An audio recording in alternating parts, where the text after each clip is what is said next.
Welcome to Everyday with Jesus for September 6th. Harvest time. The verse is John 4, verse 35. So let's look that up in my Bible. In John 4 at verse 27, the chapter title is The Disciples Rejoin Jesus. He was just talking to the woman at the well, and now the disciples are back again. Verse 31, meanwhile his disciples urged him, Rabbi, eat something. But he said to them, I have food to eat that you know nothing about. Then his disciples said to each other, could someone have brought him food? They're thinking physical food, and Jesus is talking about spiritual food. So here we go in verse 34. My food, Jesus said, is to do the will of him who sent me and to finish his work.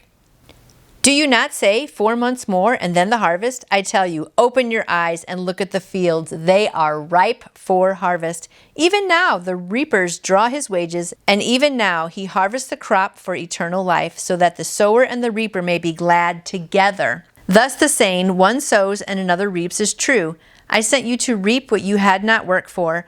Others have done the hard work, and you have reaped the benefits of their labor.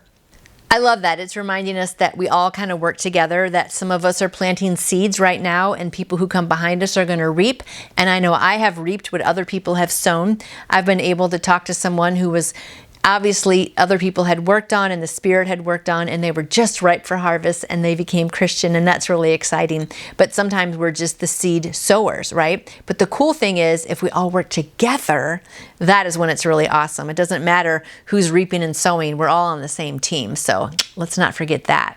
And I love what I've written here in the side of my Bible. It says, the time is now, know your job and perform your job. Isn't that some great advice? Harvest time. The Lord had a special burden for Samaria, the little territory north of Judah inhabited by those who had survived the Assyrian invasion of 701 BC and who had intermarried with the pagan settlers. The Jewish leaders disparaged these people, but Jesus visited the region, told a parable about the Good Samaritan, and directed his disciples to take the gospel there after his resurrection, Acts 1:8. In Acts 8, the evangelist Philip led a revival to this region. Paul and Barnabas also made a trip into the area, Acts 15:3. Jesus foresaw all of this in John 4 when he led his disciples through a village in Samaria. There he sat by the well, talking to an immoral woman, sharing the redeeming love of the Father for her. Deeply moved, she went into the town and told everyone about him.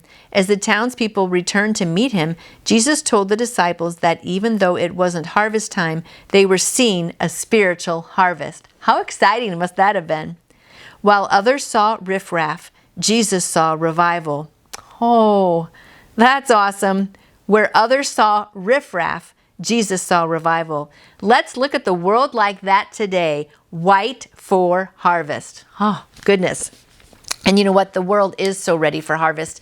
There are so many people that need to be harvested. And a lot of people just need seeds thrown at them too for the first time so they can hear. This world is so lost. And my friends, you have the gift of eternal life that you can pass that message on to other people. I mean, I'm so excited about just sharing these days. I really feel an urgency to be doing this. I don't know if my time's short or if the world's time is short, but I lately have been very excited and have been just looking for opportunities. And when you ask, God gives you opportunity after opportunity after opportunity. So there's plenty of times out there to be talking and sharing.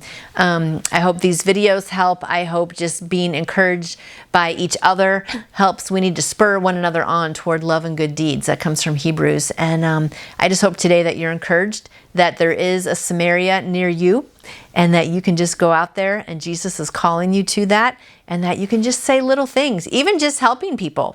You know, you don't always have to talk about Jesus. Just help someone, build that relationship with them first, and then when the time is right, ready for harvest. Hope you have a great day. We'll see you soon. You can order your own copy of the Everyday with Jesus devotional book by going to davidjeremiah.org or by calling Turning Point at 877-998-0222. And I would love to answer any questions you may have about faith in Jesus. Just email me through my website, nancyjoytoyou.com. And I hope you go out and shine for Him today. See you tomorrow.